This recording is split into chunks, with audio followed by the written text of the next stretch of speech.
Okay, so let's talk about the events that will be available during the collab, and I'll give you some pointers on what mistakes to avoid because I know that I've made the same ones when checking the event out.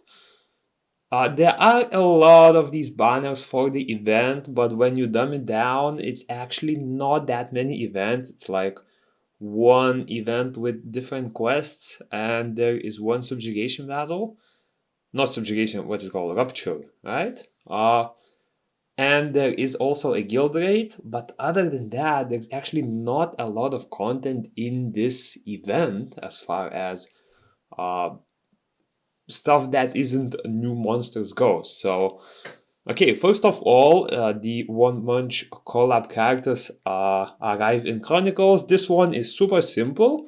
You will have a button right here, and of course now it redirects me to a different page, but once you click it here, you will start a dialogue with a few NPCs, and after talking with like 3 or 4 NPCs, you will complete the quest, and this banner, like this event banner, will pretty much be done. Nothing from here can be found. There's also this banner merchant as trade event. I'm not sure it's part of the One Punch collab, but lads, I'm not gonna lie. If the same rewards arrive in the global servers, the rewards from this Banyan merchant are better than all of the rewards from the whole collab a month worth of events. And it's really sad to say because, yeah, I've read through the events. I'm really not a big fan of how much we're getting, and the fact that free-to-play players in most cases will not even be able to summon a single unit from the collab because the amount of skulls we're getting is super low and there is no other way to obtain it. Yeah, maybe I'll give my thoughts on that in a different video, but for now we're just reviewing the events. So, alright. One Punch Man Celebratory Gift. This is a daily login event. Every server already has this, so you can check the rewards in here. There is the Heroes of Kaslan Assemble. So this one is a event where you're basically given 3 missions daily. As you can see, I've already done mine, and these change daily. So you get 3 missions one day, and you get 3 different missions on another day. The rewards will differ. The only constant reward will be the fame rank.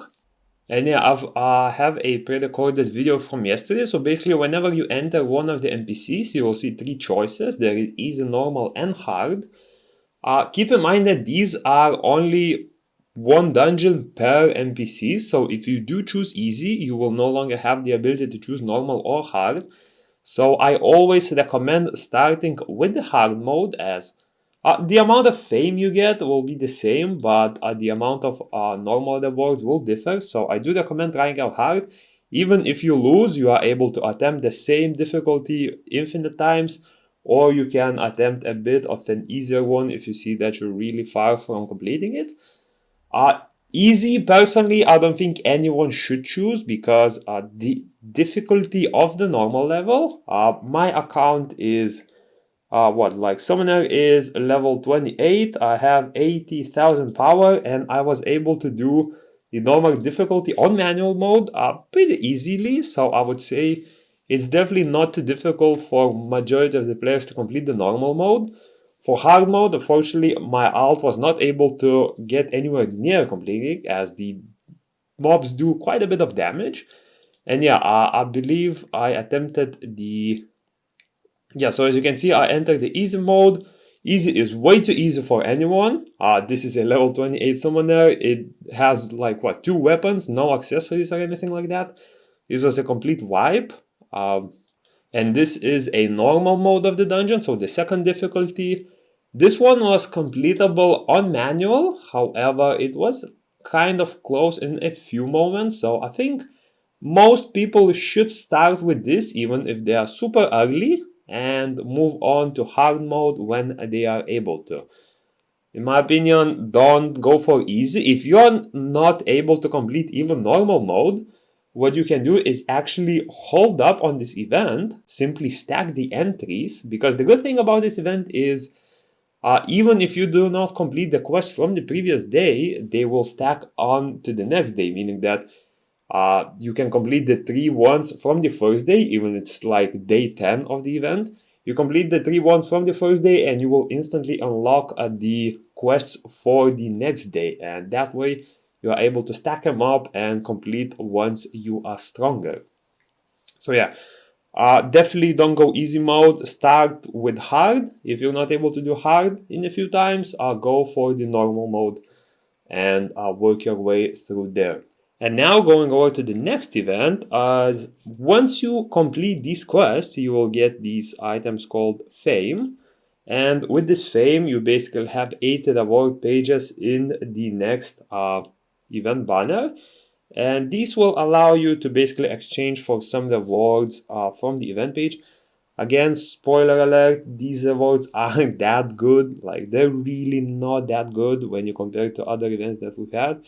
So you will start with this Atomic Samurai guy. As you can see, these are the rewards. So a few refined stones, not even enough for one 6-star refinement, like 100 essences, a 5-star elite training coupon. So this is basically like a Devilmon for collab units. The problem with that is most free-to-play players, if the events that we have are all that there will be, will not even be getting one collab unit. So these skill ups will sort of go to waste if you do not pull one.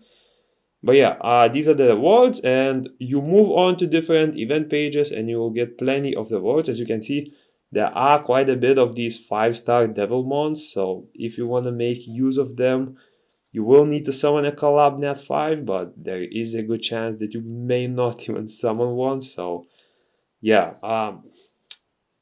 cool event, horrible execution in my opinion. Then there is the defeat Carnage Kabuto, and this is basically beating the new Kabuto boss 10 times. The good thing is you don't need a guild to complete this. He is available from a guild boss, so the entries will count there. But another great thing is that there will be another dungeon in the rupture, and this one will reset every day. So this is the same boss, and he actually has the same abilities, which means you can practice on this boss and later transfer that knowledge to the guild raid once you're doing it with guildies. They are the exact same boss, they have the same exact abilities, I've checked all of them, and this is sort of a good way to practice solo on what you can do. The dungeon itself is not a solo dungeon, you need 3 players to enter it. However, it works the same as one of those low-level raids where if you do not find anyone within a minute, you will be put in a lobby solo. But do not worry, the dungeon is pretty easy to do on solo as well. And as you can see right here, the same account, so level 28 summoner, 80,000 power, and you are able to do it pretty easily. As you can see, I went through the whole minute. I didn't find a single person who was doing it, but again, Korea is not too popular of a region. So once you enter the dungeon, you're basically put in the lobby. In most scenarios, you will be here with 2 other people, and the dungeon will be way easier. In my case, unfortunately, I was solo. So this dungeon consists of 3 rounds. The first 2 rounds will be a lot of different random units. Of course, not random, but there's a lot of different units, and you can see all of them in the strategy info for the dungeon. So once you get past the wave 1, the second wave will arrive with more units like the light beetle, more Eshers, more water charger sharks, stuff like that. These are doable. Keep in mind that if you are doing solo and you are a bit of a lower player, you may face some difficulty. However, even then, as you can see, I am standing here tanking the fight. My economy only has like, 15k HP, and she's doing just fine. They're not doing too much damage in here. And once you kill the second wave, the main boss will appear. So this guy you do need to dodge if you are on the weaker side, because the damage he does with some of his abilities are pretty high. So yeah, and this is sort of a great way to practice, again, as mentioned, as the abilities are the same. I unfortunately do not have an Oblivion unit on this account, so I was not able to test what happens if you use the Oblivion debuff, because this buff sort of has a very interesting interaction with Oblivion debuffs. So you can see he has some permanent defense applied on him, and if you apply Oblivion, that defense will disappear. However, he will get offensive buffs, and I'm not even sure if that wouldn't make it harder than he is this way. So this way he does have permanent defense, but if he doesn't have offensive debuffs or other buffs on him, it might even be easier to complete it this way. But yeah, if you do have Oblivion, do test it out and see if it's easier for you that way. But yeah, this fight is pretty simple. There's a lot of dodging. The skills are pretty hard to dodge, I'm not gonna lie. At least on mobile they were. Maybe it's a bit easier on PC. And once you're done with the fight, this one took me 5 minutes, but then today I tried out with a party and we were able to clear it in like less than a minute. It was a complete wipe, and I was only with players who are like level 65, I believe. So yeah, once you clear the dungeon, you receive these little of water essence thingies. And these water essence thingies tie up to a different banner. So if you go to the Subjugation Loot Exchange, this is where you are able to trade these Kabuto Souls, they looks like, 4 different awards.